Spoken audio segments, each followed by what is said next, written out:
Assalamu alaikum wa rahmatullah wa marhaba bil ga'al muslimin.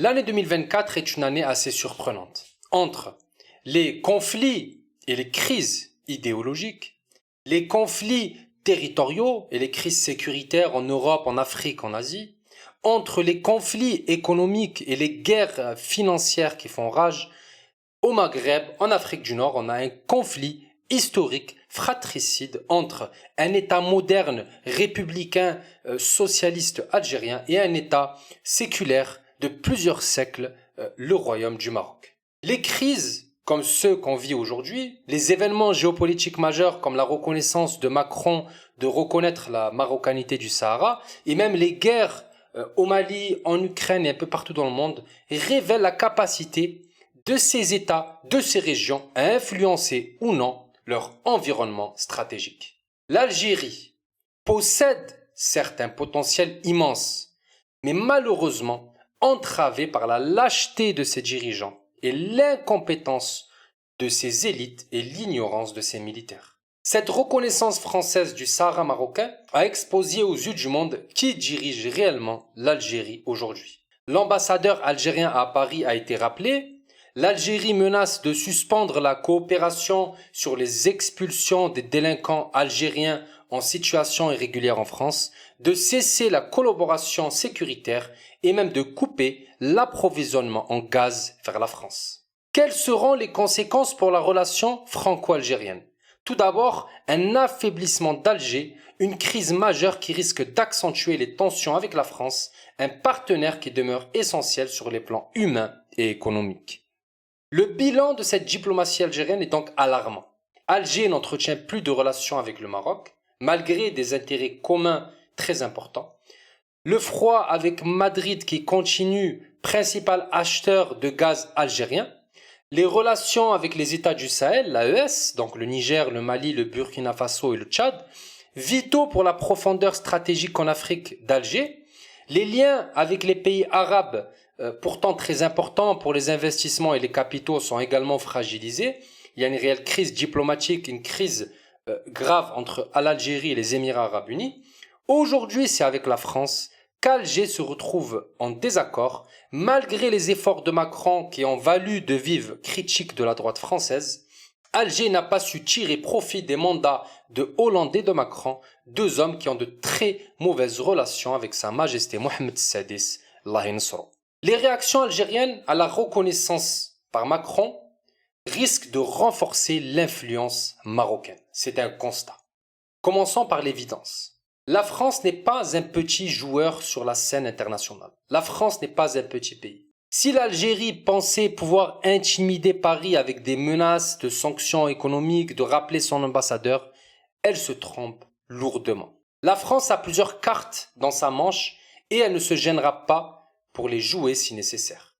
Tout d'abord, les leviers diplomatiques.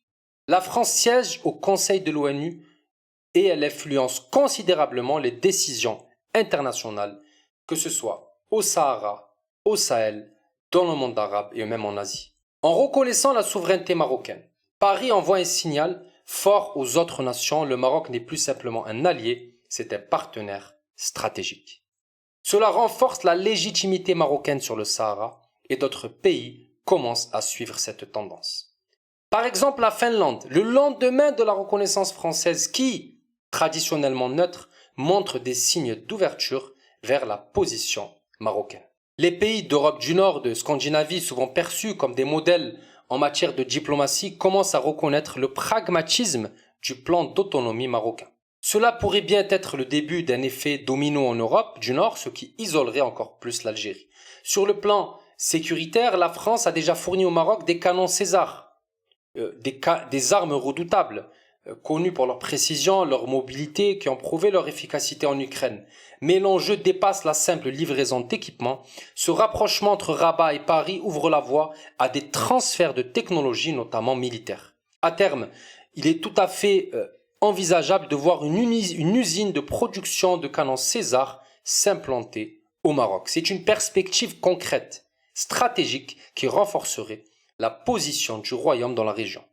Pour Alger, c'est un coup dur de plus. Son soutien aux terroristes du Polisario est devenu un fardeau qui pèse lourd Non seulement financièrement, mais surtout en termes de crédibilité, l'Algérie s'isole de plus en plus sur la scène mondiale et le maintien de cette position devient un coup insupportable pendant que le Maroc avance, Alger recule piégé par ses choix désespérés. Cette situation de guerre froide entre Rabat et Alger épuise la ressource des deux pays. Mais le Maroc, avec ses nouveaux alliés, semble mieux armé pour en sortir gagnant. Pendant ce temps, les Marocains, les Algériens, les Maghrébins en sens général sont paralysés par ce conflit qui freine toute forme d'intégration économique et de développement régional. Car oui, les conséquences économiques sont désastreuses. L'Algérie et le Maroc gaspillent des milliards dans cette querelle territoriale. Le Maroc investit par exemple dans le développement de ses provinces aériennes. Ça lui a coûté des nombreux milliards de dollars. Ces régions sont parmi les régions les mieux développées en infrastructure que compte le Royaume, tandis que l'Algérie finance le groupe terroriste du Polisario et maintient une posture militariste qui siphonne son budget. Ce gaspillage est d'autant plus absurde que les deux pays ont des potentiels économiques énormes qui, s'ils étaient alliés, pourraient faire du Maghreb une puissance régionale. Mais cette alliance est un rêve lointain tant que la question du Sahara n'est pas résolue. Tant que l'on n'a pas des dirigeants courageux en Algérie. Le peuple algérien paie le prix fort de ses décisions et paie le prix fort de cette politique de confrontation. En fin de compte, bien que cette déclaration de la diplomatie française est en faveur de Rabat, cette guerre froide pénalise tout le Maghreb. Au lieu d'une région unie, solidaire, le Maghreb est divisé, faible, incapable de peser sur la scène internationale. Le régime semi-militaire algérien est aujourd'hui le héros d'une tragédie moderne. Une tragédie algérienne qui continue de s'écrire chaque jour à coups de provocations, de menaces et de décisions géopolitiques. Pourtant, ce qui frappe, ce n'est pas seulement l'hostilité anti-marocain, anti-français, c'est l'immobilisme. Une immobilité stratégique qui pourrait bien être le pire ennemi du Maghreb tout entier. Macron et la diplomatie française, en reconnaissant la souveraineté marocaine sur le Sahara, a donc jeté un pavé dans la mare. Mais ce geste, aussi fort soit-il, n'est que le reflet d'une réalité plus large.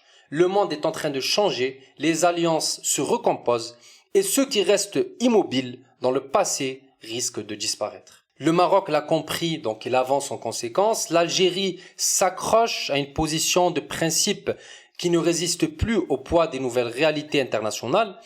Que va-t-il rester de tout cela dans le futur? Pas seulement des victoires ou des défaites, mais une région en décalage avec le monde, une région qui subit les décisions suicidaires de ses dirigeants. L'histoire se souviendra de ça, de ce moment où le Maghreb a raté l'occasion de se réinventer, de se renforcer et de s'unir.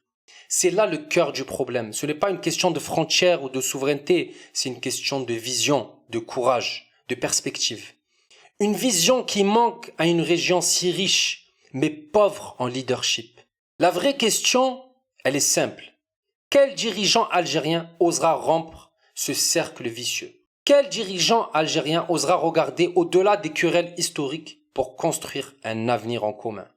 Parce qu'au final, ce ne sont pas les reconnaissances internationales qui définiront notre avenir, mais c'est la capacité de nos leaders à dépasser leurs divergences pour embrasser une réalité où seule l'union fait la force. Donc, la tragédie algérienne n'est pas ce qui se passe aujourd'hui, mais ce qui pourrait arriver demain si rien ne change. Et c'est là que réside le vrai défi, le vrai combat.